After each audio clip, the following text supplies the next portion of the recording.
Olá, Sandra. Olá. Obrigada por ter aceito o nosso convite para falarmos aqui um bocadinho de biblioterapia. Obrigada eu pelo convite. E o que é isto da biblioterapia?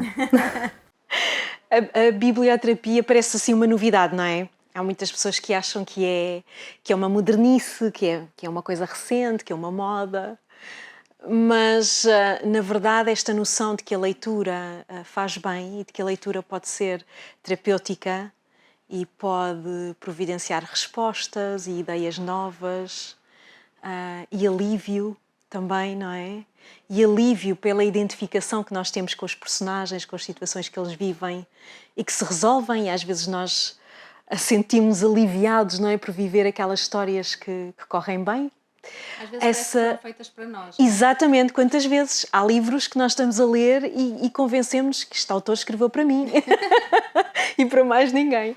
Essa noção é muito, muito antiga. Essa noção é tão antiga quanto, enfim, quanto a nossa necessidade de escrever, não é? Nós começamos a escrever por uma razão muito prosaica, primeiro por razões de contabilidade, mas depois começámos a registar, através da escrita, a tradição oral, que já tinha alguns milénios, não é? E começámos depois a ficcionar e começámos também a escrever textos religiosos, que também eles têm um papel orientador na vida dos crentes, não é? E então a noção de que ler é terapêutico vem desde esses tempos, vem da Antiguidade Clássica, era algo que os gregos, que os romanos, que os próprios egípcios já sabiam.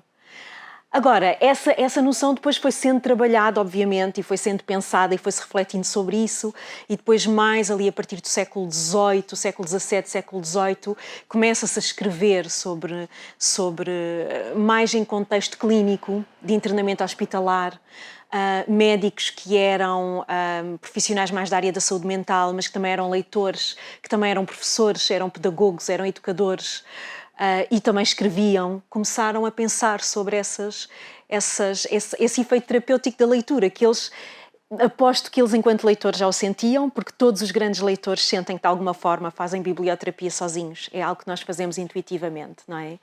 Procuramos, às vezes estamos mal dispostos, irritados com alguma coisa, tristes, e procuramos um livro.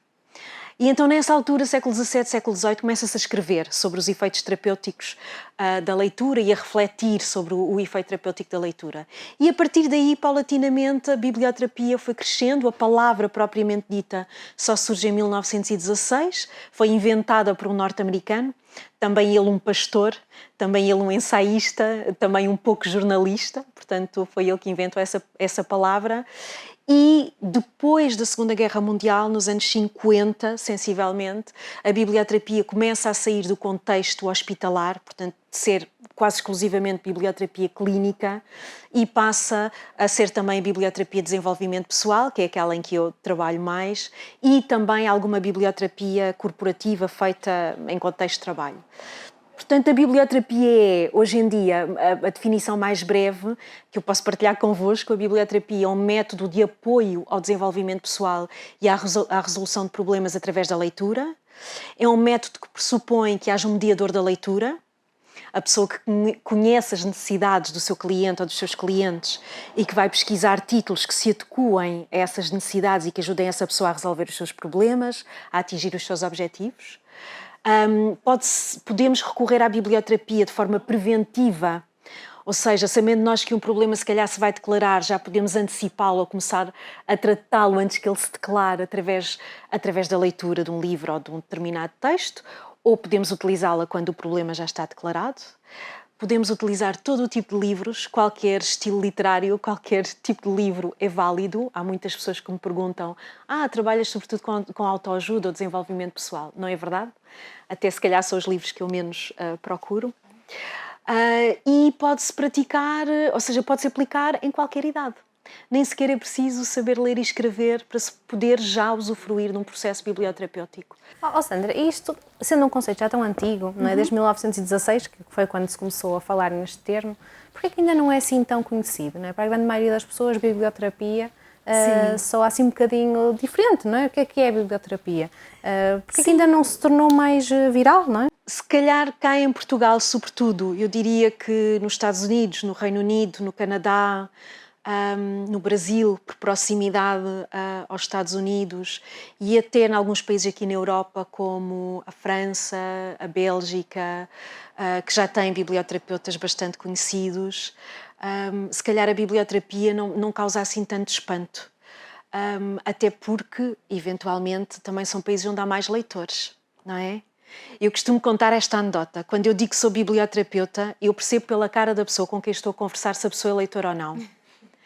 Porque um leitor percebe, pela junção das duas palavras, biblion, livro em grego, e terapia, um leitor percebe o que é que está subjacente a este método. Uma pessoa que não é leitora não percebe. E às vezes perguntam-me, fazes terapia com a Bíblia? E também pode ser, não é? Porque a Bíblia é um livro, obviamente. Aliás, foi dos primeiros textos que começou a ser receitado, cuja leitura foi recomendada em contexto hospitalar.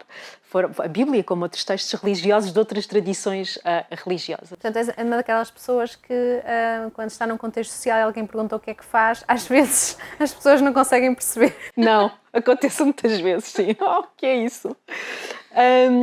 Agora, aqui em Portugal, de facto, só há novidade, embora não seja assim tão novo. Na verdade, já houve pessoas também porque estudaram lá fora, nomeadamente em França.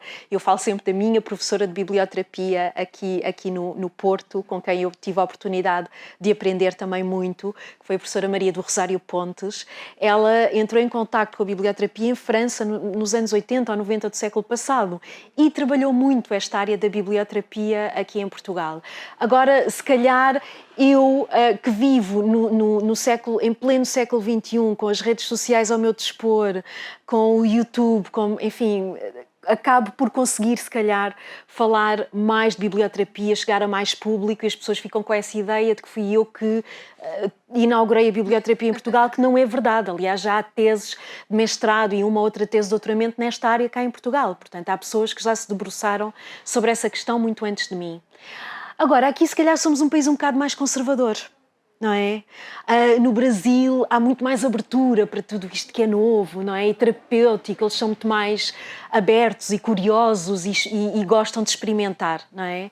E nós aqui somos um bocadinho mais céticos, mais desconfiados, mais conservadores. E qual é todo o processo da biblioterapia? Como é que a Sandra começa com um cliente a perceber o que é que ele precisa? Como é que isto acontece? Através da palavra, através da conversa. Uma das coisas que eu fiz antes de começar a exercer nesta área foi também tirar um certificado internacional na área do coaching, porque por não haver muita formação disponível, ou quase nenhuma, aliás, disponível em biblioterapia em Portugal, eu achei que esse método, o coaching, ajudar-me-ia sobretudo na relação, no auscultar das necessidades dos meus clientes, não é? O saber ouvir, o saber colocar as perguntas certas, o estabelecer planos, o ir dando pequenos passos até atingir os grandes objetivos, pronto, tudo isso. Achei que era,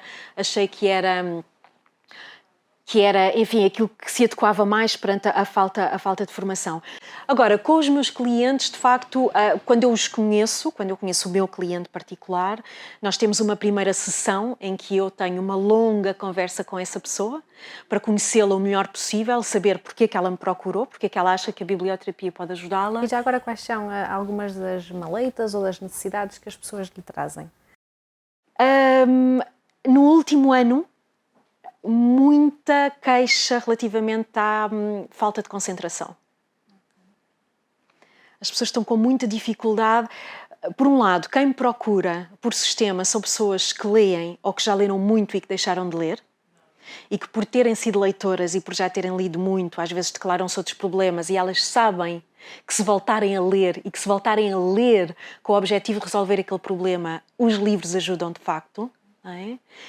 Mas no último ano, antes eram mais os quadros depressivos, ansiedade, também pessoas a precisar de ajuda para escolher livros, dizem que se sentem um bocado perdidas com a muita oferta que há no mercado, ou que sentem que já esgotaram um filão do género literário que leram durante muitos anos e que agora tudo parece muito repetido, muito igual. também algumas pessoas na área da criatividade que têm projetos para terminar e que se sentem um bocado bloqueadas e que são leitoras também e que sabem que através de um conjunto de livros podem eventualmente sair desse bloqueio, desse coma criativo, como algumas pessoas chamam, mas ultimamente, sobretudo, essa dificuldade de se concentrarem na leitura. Sandra, já li muito, mas nos últimos anos não me consigo concentrar num livro. Sandra, já li muito, mas quando leio e adormeço no outro dia de manhã já não me lembro do que li. Portanto, sobretudo muita dificuldade de foco, de concentração, de um desejo de voltar ao prazer de ler, mas com consciência de que está mais difícil do que antes. A Sandra dizia-me que em Portugal há menos leitores que nos outros países e essa pode ser uma explicação para a biblioterapia não ser tão conhecida. Portanto, não se lê tanto como se deveria aqui. Não, não se lê, não se lê. Não se lê tanto como se deveria, como eu gostaria, como todas as pessoas que trabalham no negócio do livro de uma maneira ou de outra, ou na área do livro e da leitura, gostariam de facto que os portugueses lessem mais. Estamos a perder leitores, mas não é uma coisa só nossa. O mundo inteiro está a perder leitores que leem por prazer. Agora, nós partimos foi já com um problema antigo, não é? Porque, enfim, saímos de uma ditadura, não há assim tanto tempo quanto isso, embora faça parecer que foi há muito tempo, e pronto, e um país onde havia muitos analfabetos, onde não se lia, não é? Era de facto uma elite que lia. E temos estado a tentar recuperar, e foram feitos muitos esforços nesse sentido, para criar leitores por prazer. Agora começa-se a dar muita importância ao prazer da leitura, porque a leitura que nós fazemos na escola não explora muito esta questão. Pelo contrário, é visto às vezes como uma obrigação. Exato. E às vezes, pronto, e há muitos professores que falam nisso e que sentem às vezes que estão a matar leitores à partida, não é? Porque, enfim, é esse tipo de leitura obrigatória, de leitura recomendada que se faz mais na escola. Portanto, nós aqui em Portugal estamos a perder leitores como todos os outros países, embora nos outros países tenha recuperado agora durante a pandemia. Aqui na União Europeia nós somos eventualmente o único país, ou dos poucos países em que de facto durante a pandemia se consumiram menos livros, não é? Enquanto que os outros venderam mais e leu-se mais. Só que aqui nós estávamos já com um atraso crónico, não é? E então agora que estamos todos coletivamente a ficar muito conquistados pelos ecrãs e pelo entretenimento através da imagem, está a ser difícil, ainda mais difícil formar novos leitores, não é? Sandra, e para resgatar, que magia é que é esta que há dentro dos livros que a cativou desde cedo? É difícil explicar. Eu acho que o grande papel está nas mãos das famílias. As famílias são as primeiras mediadoras de leitura. E se uma pessoa nasce numa família onde se lê e onde há livros em casa, e onde há o hábito de ir à biblioteca ou de ir à livraria, como programa de família, por exemplo, essa relação, que é uma relação também de afeto com os livros, com as histórias, mas até aquele momento em que se conta a história antes de adormecer, ou em que se partilham conversas à mesa ou em casa sobre livros e sobre histórias, fica essa memória desse afeto também, desse carinho pelo objeto livro. E isso conquista-nos desde a mais tenra idade. É uma marca que fica. Nós depois às vezes até nem pensamos muito nela, não é? Mas é uma emoção. E nós depois tornamos-nos leitores e definimos-nos como tal. Porquê que lês? Porque sim. Porque é uma coisa minha. Porque leio, porque sou leitora ou porque sou leitor, não é? Já nem pensamos muito nisso. É uma característica nossa. E isso é muito fruto desse caldo onde nós nascemos. É óbvio que há milhões de leitores no mundo que não nasceram em famílias com estas condições e que se fizeram leitores mais tarde. Mas aposto que quase todos eles fizeram leitores porque se cruzaram com alguém que tinha esta paixão pelo livro. Portanto, a melhor forma de cultivar o gosto pela leitura nas crianças e nos jovens é através do exemplo. É através do exemplo. É através da recomendação, é evangelizar sem essa intenção, na verdade, não é? É nós, através de uma relação de amizade, um professor, um bibliotecário, alguém que conhecemos, de repente falar-nos com tanta paixão de um livro, ou de um personagem, nem tem que ser o livro todo, não é? Tem que ser um personagem. E a pessoa fica curiosa e pensa, se calhar também gostava de ler, não é? E começa a fazer assim o seu caminho de leitor. Às vezes não logo desde a primeira infância, às vezes mais tarde, mas tem que haver alguém que contamine no bom sentido. E então é muito este trabalho de conversa sobre os livros, sobre as histórias, sobre os personagens, de conversa franca e de conversa emotiva, não é?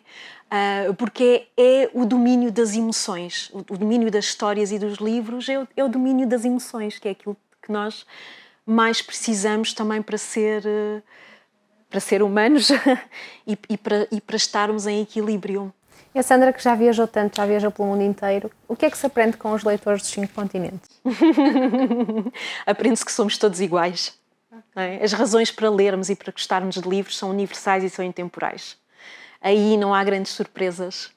É uma grande família sem fronteiras, em que a cultura, a religião, a etnia, ser mais rico, ser mais pobre não interessa, não é? A paixão dos livros é profundamente democrática. E então é possível, graças a essa paixão e essa democracia, eu, enquanto portuguesa, abordar um leitor na Malásia, que não me conhece, nunca me viu de lado nenhum, não é? E começarmos a conversar sobre livros e estarmos ali imenso tempo a conversar a propósito dos livros. Portanto, não há diferenças, não há diferenças. Somos todos iguais em imensas coisas.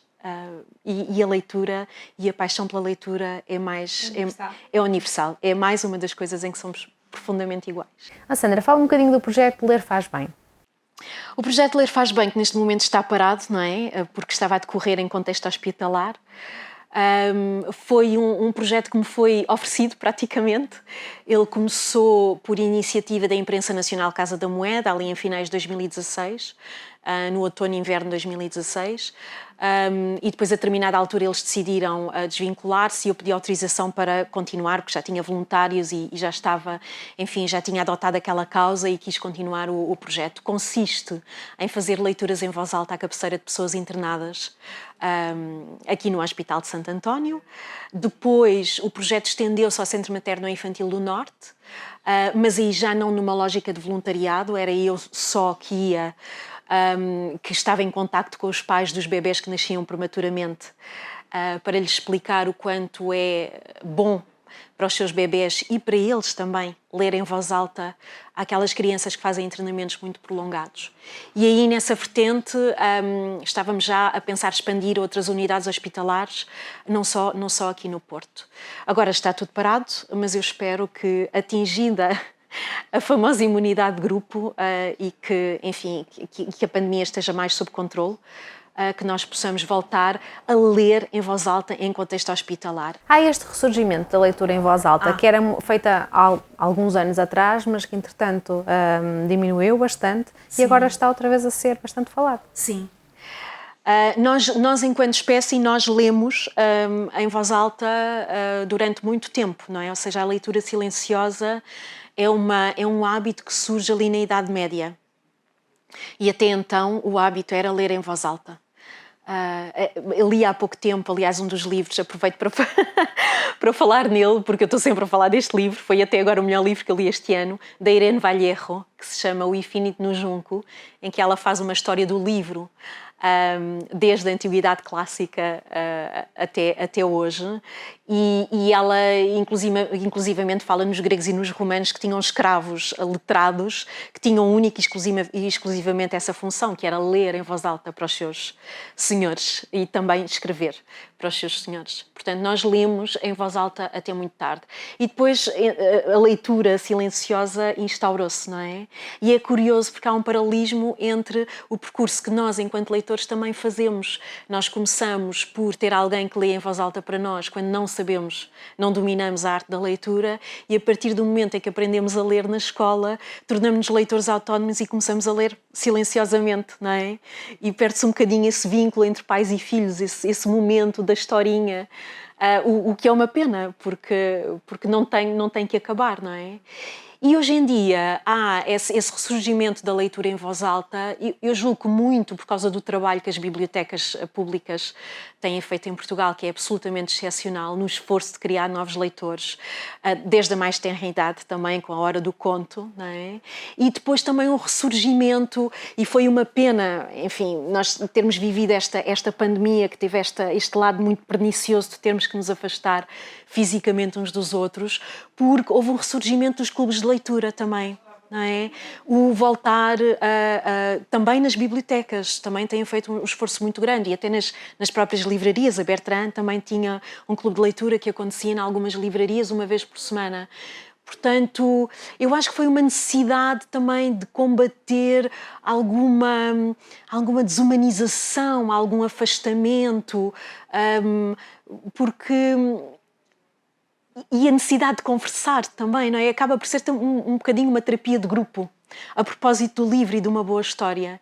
E então surgiram iniciativas de leitura em voz alta, às vezes até em bares, em galerias de arte, em museus. Aqui não acontece muito, mas, por exemplo, nos Estados Unidos ou no Reino Unido é muito comum no lançamento do livro os autores lerem várias páginas ou um capítulo ou um excerto do seu livro em voz alta na sessão de lançamento. Aqui não temos tanto esse hábito, não é? Às vezes há alguém que convida outra pessoa para ler umas quantas páginas. Portanto, houve este ressurgimento. Agora, enfim, tudo passou para online. Eu própria tenho um clube de leitura que acontece no Zoom, uma vez por mês. Mas eu acho que foi essa necessidade de combater o afastamento, de nos humanizarmos mais e de desacelerarmos. Porque nós andamos todos aqui com uma série de doenças do tempo. Andamos todos demasiado acelerados, e a biblioterapia e a leitura também têm essa grande virtude de permitir reorganizar o nosso tempo. E essa leitura em voz alta, como a Sandra disse, começa em criança. Todas as crianças deviam ter avós ou pais que leem em voz alta para elas? Deviam, sim.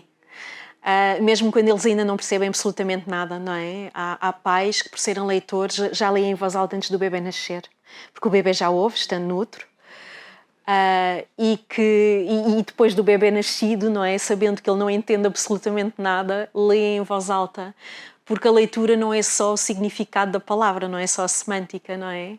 Há o calor da voz, de uma voz do pai e da mãe, que o bebê já conhece muito bem, que é reconfortante, e há a melodia, há a cadência, há o ritmo, há o tom, e tudo isso conta na leitura em voz alta.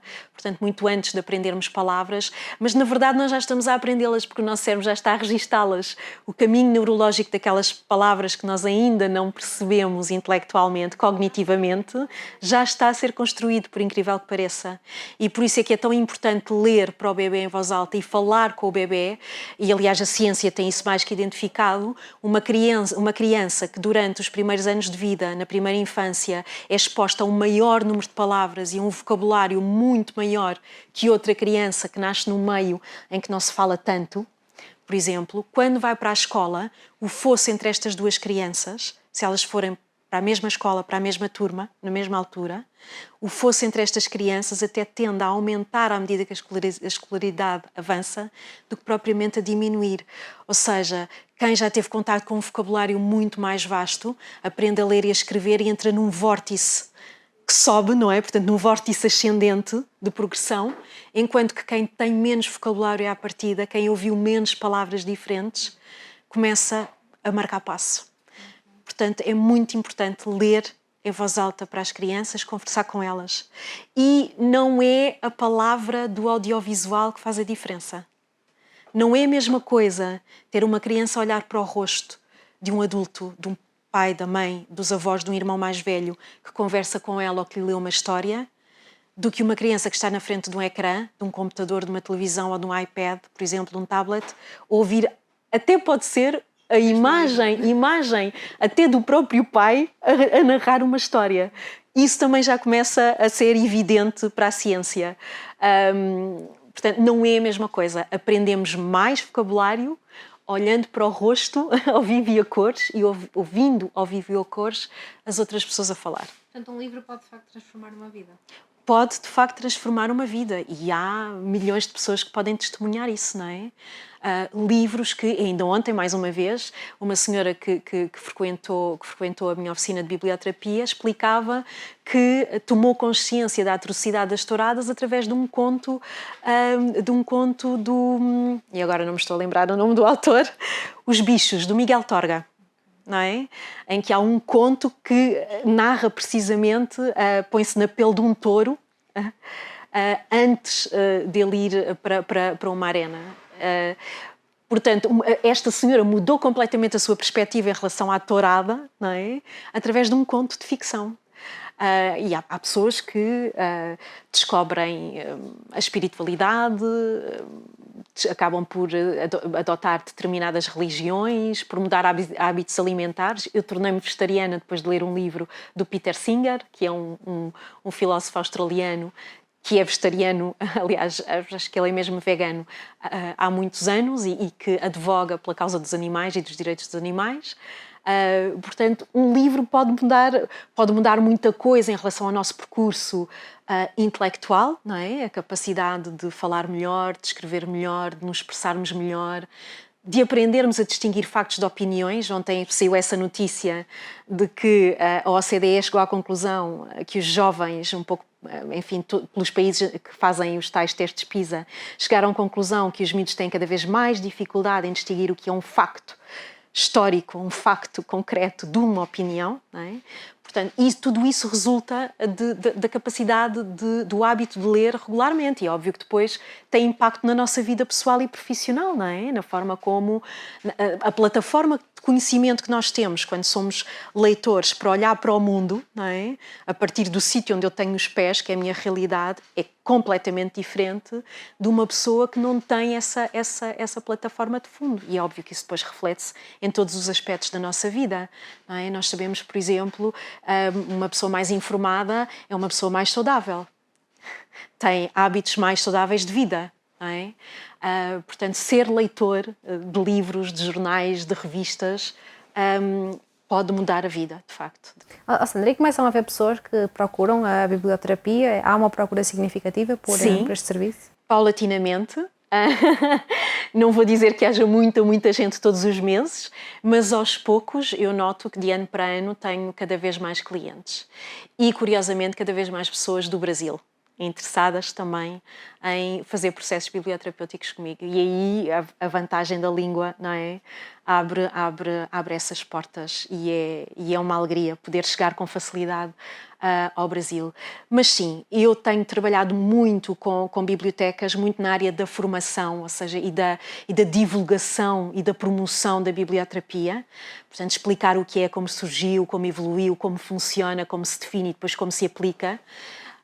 Portanto, é sobretudo aí que eu tenho trabalhado, algo que eu não suspeitei que fosse acontecer quando eu disse vou ser biblioterapeuta, mas paulatinamente os clientes particulares têm aparecido e o grande desafio é entrar nas empresas com a biblioterapia. Esse é um objetivo também? Esse é um objetivo, sim, esse é um objetivo. E aí tem sido as pessoas, quem decide e quem escolhe, enfim, ações para fazer com os seus colaboradores, etc., noto que há mais resistência, há mais renitência, sim. E falando em projetos de futuro, biblioterapia no Centro Hospitalar de São João? Enfim, eu gostava de voltar, primeiro, retomar o voluntariado, não é? E depois poder expandir este voluntariado, esta leitura à cabeceira das pessoas que estão internadas e voltar a pegar também no projeto dos bebés prematuros, da leitura em voz alta para essas crianças especificamente e trabalhar com essas famílias. Diria que esse é o meu projeto mais ambicioso até. Ele está em banho-maria há demasiado tempo, é uma coisa que me inquieta. Mas pronto, primeiro por falta de financiamento e depois porque entramos neste contexto, o acesso ao hospital não é possível, mas é assim que é tudo, esse desassossego eu vou ter que analisar para esse projeto. E depois, agora que as autoridades começam a perceber o quanto o prazer de ler é importante, só se é leitor pela vida fora quando há prazer na leitura. É isso que faz um leitor, uma pessoa que lê regularmente, sempre. E agora começo a perceber, através de algumas notícias e alguns discursos mais oficiais, até do Plano Nacional de Leitura, do Ministério da Educação, que o prazer de ler vai começar a ser trabalhado. E eu gostava também de poder contribuir, e sendo que esse trabalho tem que ser feito com as famílias. É com as famílias, é desde o primeiro momento. E até com famílias que não têm hábitos de leitura, mas que têm que ser de alguma forma identificadas e levadas para as bibliotecas, primeiro. Não é? E até dar formação, explicar a essas pessoas porque é que é tão importante ler e levar os miúdos a ler. Mas se os miúdos vivem numa casa onde não há livros e onde os pais não leem, e onde estão sobretudo agarrados ao telefone e à televisão e ao computador, esse hábito mais dificilmente surgirá. E depois pedem-se milagres aos professores. Não é? Os professores podem muito, mas não podem tudo. Portanto, gostava também muito de vir no futuro a trabalhar sobre o prazer de ler com as famílias portuguesas. Obrigada, Sandra. Obrigada, Daniela. Obrigada.